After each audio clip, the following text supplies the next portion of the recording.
Welcome back, Kwik Brains.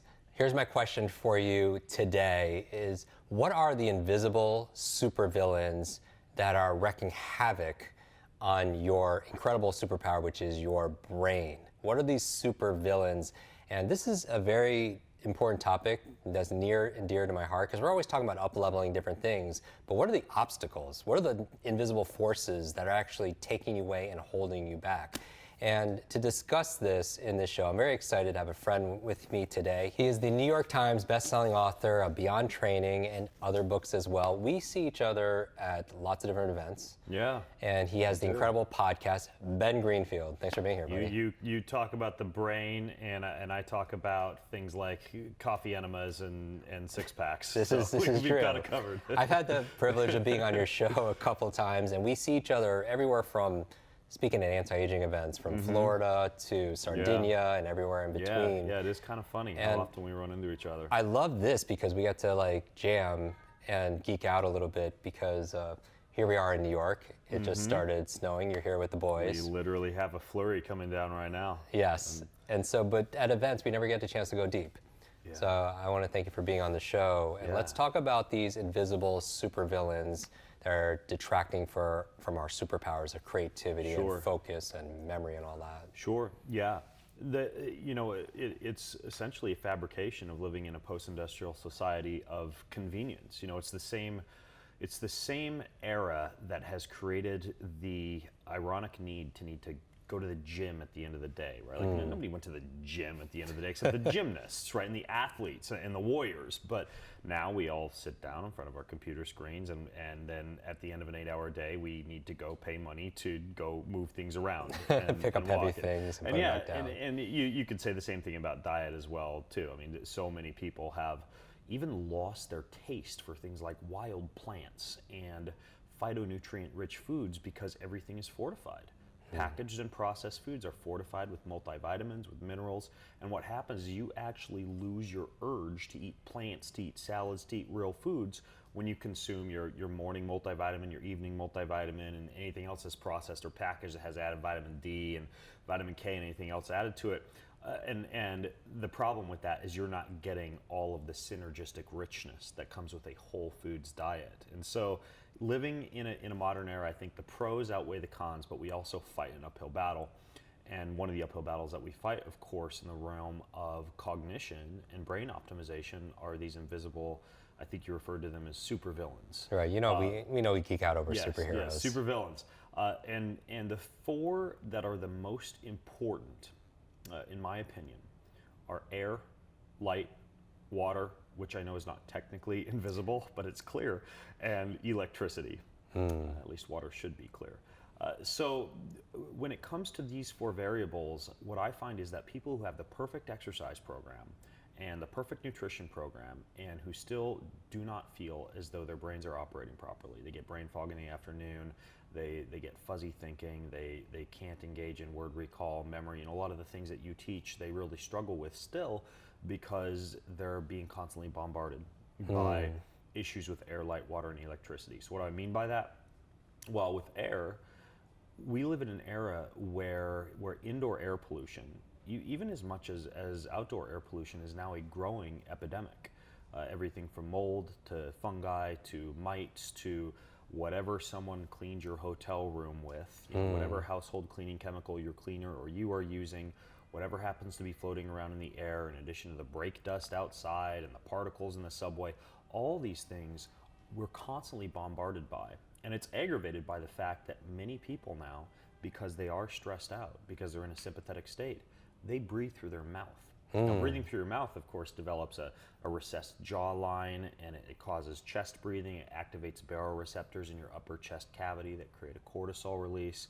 But for the purpose of this discussion, more importantly, the nasal cavities are where all the cilia reside and where the air travels through all these tiny bones. And so you have a built-in filter, but so many people don't use that built-in filter.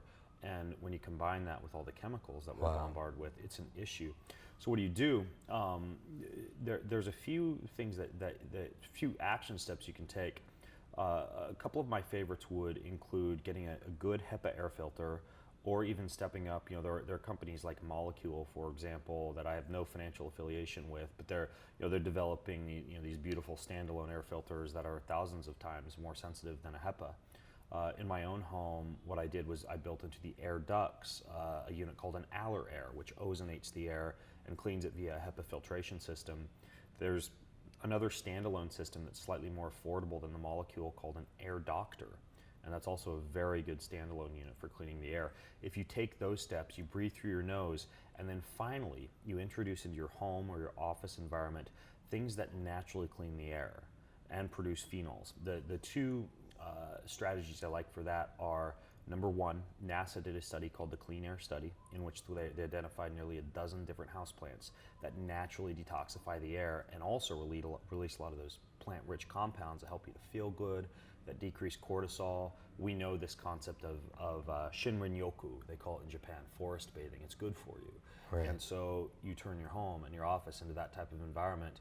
And then the other thing that I really like in terms of scents and smells that naturally clean the air are essential oil diffusers or essential oil nebulizers with really good high quality oils like rosemary for memory. Peppermint and cinnamon are also very good for cognition.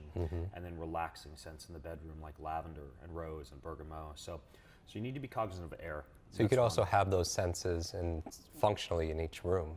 Like if you need to be creative in one room, if you need to be relaxing. The way my home is engineered is peace and calm diffuses into the living room, lavender in the bedroom, and right now my office is rosemary.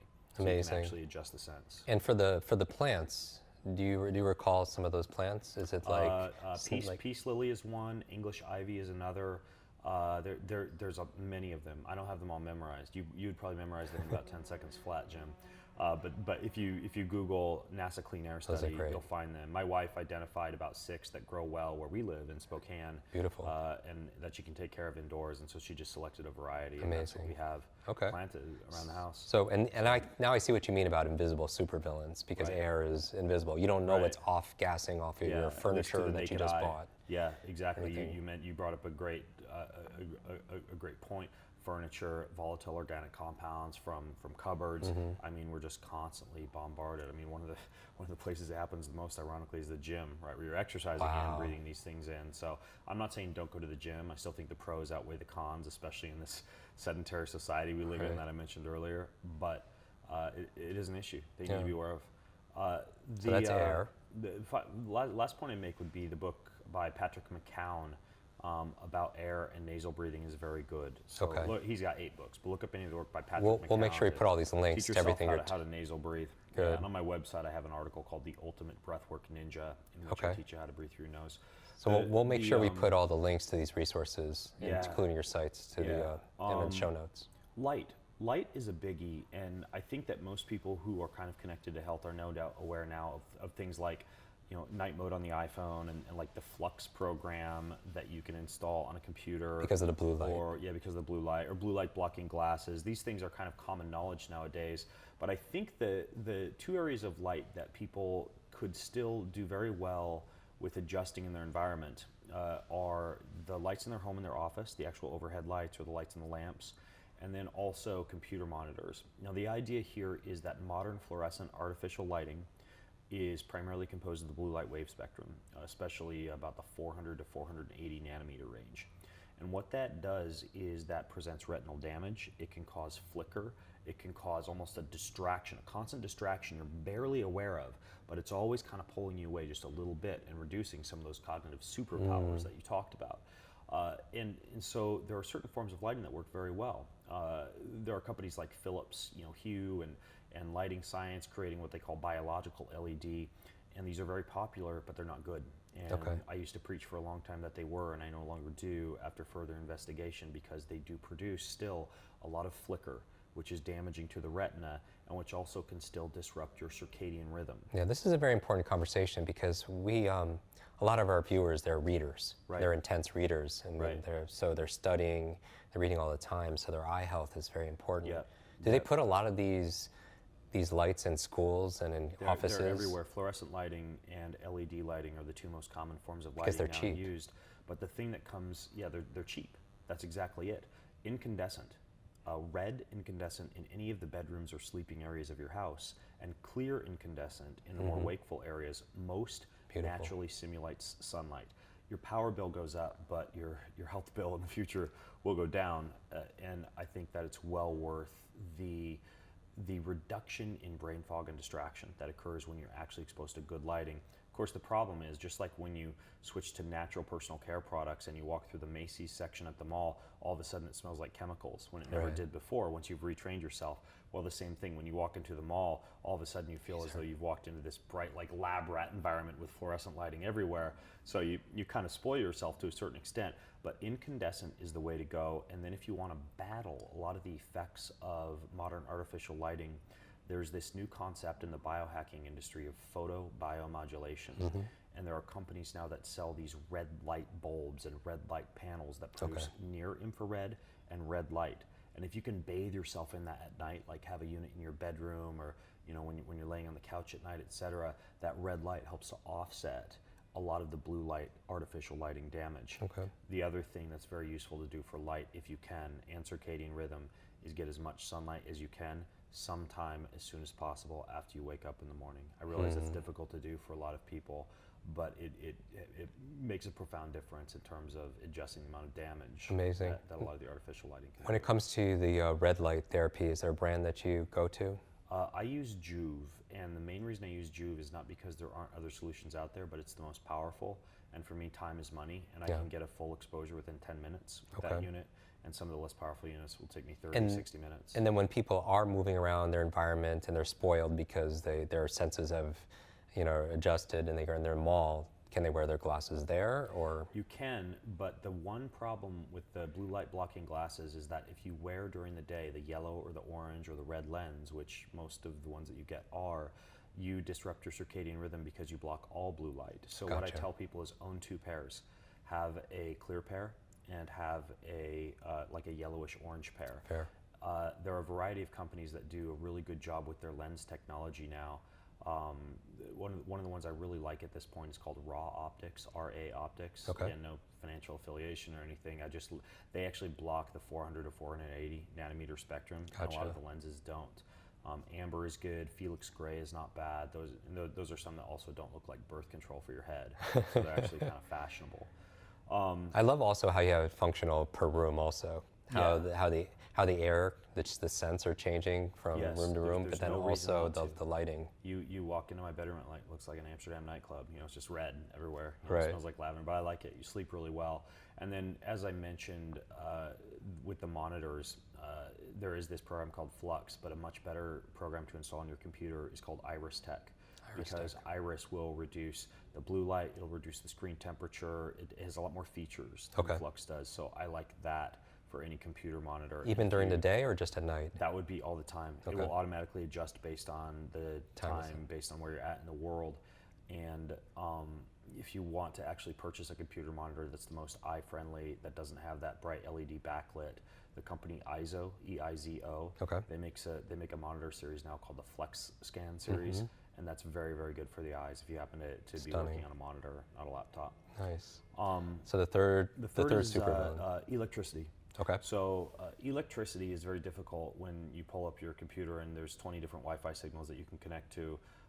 It's staggering, And then we look at Bluetooth appliances and smart homes. My whole home is a stupid home. I got rid of all Bluetooth appliances. It's not a smart home, it's a stupid home. I turned off the Wi-Fi router. The only way you can connect to the internet is you need to hardwire in with an Ethernet cable. I travel everywhere with a FireWire to Ethernet adapter and a USB to Ethernet adapter that I can use in any computer.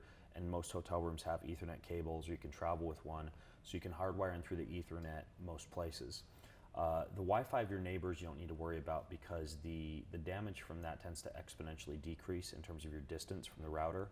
But if you can keep yours in your own home off and hardwire in as much as possible, and if that's not an option, at least turn it off at night. If you can't remember to do that, you can buy for $20 on Amazon a digital wall timer that you can set to automatically shut off the Wi-Fi router at say 10 p.m. and turn it back on again at 6 a.m.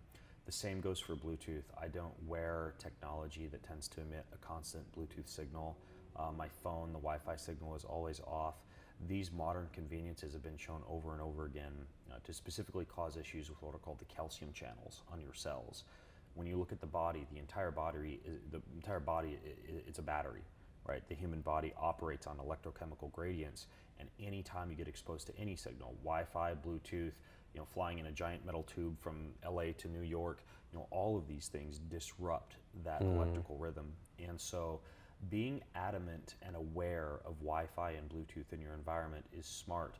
And if you don't need your phone to be on, keeping it in airplane mode. I know a lot of these things people are increasingly aware of, but I would say one of the better books, because I could talk for an hour about this, or I could recommend a pretty good resource, would be the Non-Tinfoil Hat Guide to EMF. It's a great name. It's by Nicholas Pinault, and it's a really good resource to be able to see some of the practical things that you can do to mitigate what they call EMF, electromagnetic fields, dirty electricity, electrical pollution in your environment.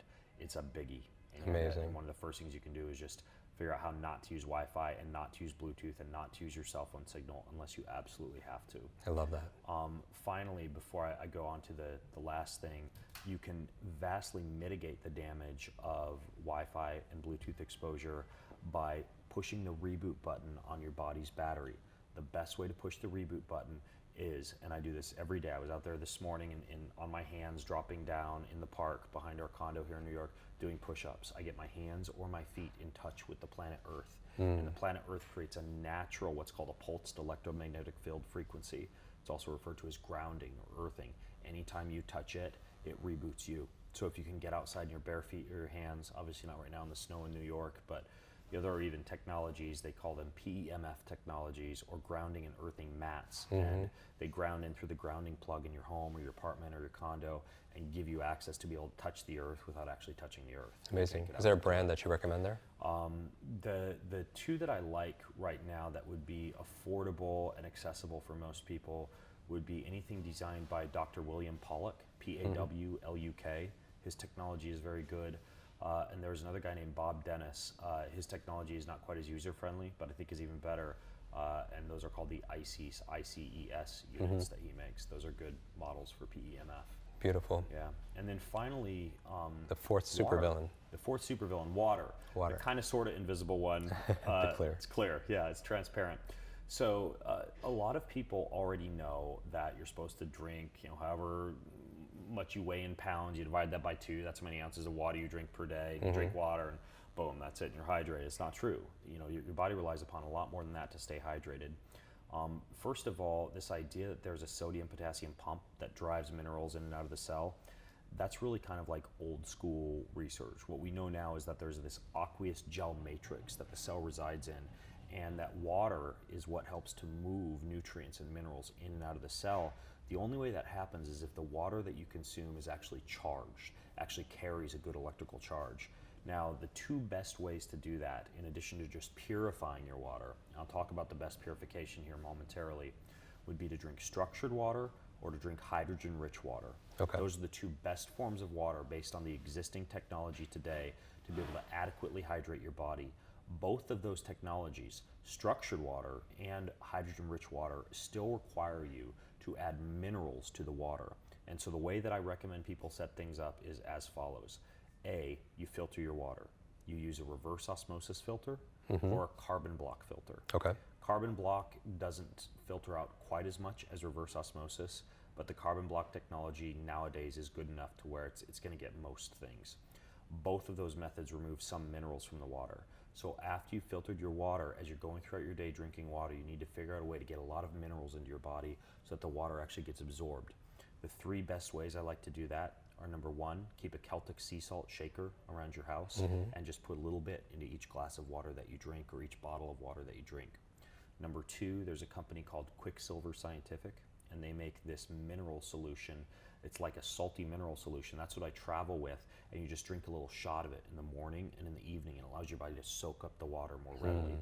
And then there's a few companies that make trace mineral drops. I use the ones from AquaTrue, and you can put a full dropper full of mineral drops into each glass of water that you drink. So you're essentially trying to make the water that you drink slightly salty after it's been filtered. As far as structuring it or making it hydrogen rich, Structuring requires that the water pass through almost like this, it's a series of glass beads or minerals that it travels through that restores the same electrical structure to the water as it would have if it were traveling in springs under the ground, or if you were to harvest it if you were to go to findaspring.com and find a spring, this allows you to simulate that without finding a spring. So a structured water filter is one way to go, and you can buy portable structured water filters, or you can install a whole house structured water filter or a kitchen sink structured water filter. Okay. The other one is the hydrogen-rich water. There's a variety of companies now that will sell hydrogen-rich tablets that you can drop into the water to enrich them with hydrogen, or there's a company called Trusii, Trussii, and I have one of these in my office. They actually have a whole hydrogen-rich water generator, right? And just like a Colgan kind of, and you go up and you just disperse the water from that, and that has a natural structure to it as well. So there's kind of two ways to tackle that. But ultimately, you want the water that you drink to be structured or hydrogen-rich, filtered and pure, and then minerals added back to it. And then when you travel, generally what I do is on my way to the hotel or the condo or the Airbnb or wherever I'm staying, I have my Uber or my Lyft or however I'm traveling, do a quick run into Whole Foods, and I just buy a bunch of glass. And glass is important because plastic particulates can wind up in your body being stored as toxins. You create fast tissue to store them. Those, again, we could talk for an hour on just water. But ultimately, I buy a bunch of glass bottles. Usually, up until 2 weeks ago, I recommended Pellegrino or Gerolsteiner because those are the highest in minerals. The latest study showed that Gerolsteiner has a lot of these what are called microplastics in them still. Okay. So I'm now just kind of recommending Pellegrino, or there's some, you like LA, there's one over there, I forget the name of it.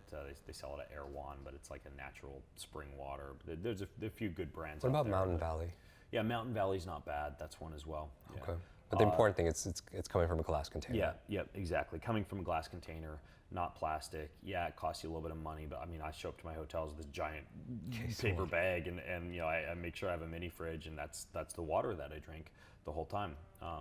Is there a difference between still water and sparkling water? Sparkling water I actually like more because I get more satiated. I travel with like this wonderful organic stevia made by Omika Organics. I travel with vanilla or butterscotch toffee. I've had that with you. Add that to Pellegrino. That's right. You had like that soda with me when we flew to Sardinia, I believe. Yeah. And yeah, it makes it taste like vanilla cream soda. But it's not because I think there's extra health benefits to sparkling water. It's not going to rot your teeth or calcify your teeth, as a lot of people will say, or be super acidic. I just like it because it's more fun, it's bubbly, it's satiating, and I'm just kind of addicted to sparkling water. And I used to be addicted to Diet Dr. Pepper, and I think that's a far healthier addiction, but still is fine as well. So those are the four things: air, light, water, electricity, and those are just a few of the little steps I'd take to optimize those. Amazing, Ben. So basically how you live matters, especially to your gray matter, if you will. It matters. Yeah. How do people stay in touch with you, buddy? Just Google Ben Greenfield. I have a website, podcast, book, all that good stuff. Yeah. So what I do is I challenge everybody right now. I tell people one of the fastest ways to learn something is to be able to teach it to somebody else. So I'd recommend everybody screenshot this episode, tag Ben, tag myself, and share and teach your community what your big aha was from this conversation. Post that in the comments, and then I will reshare some of my favorite also as well. Awesome. Thanks for being on the show, Awesome. buddy. Cool. Thanks, Jim.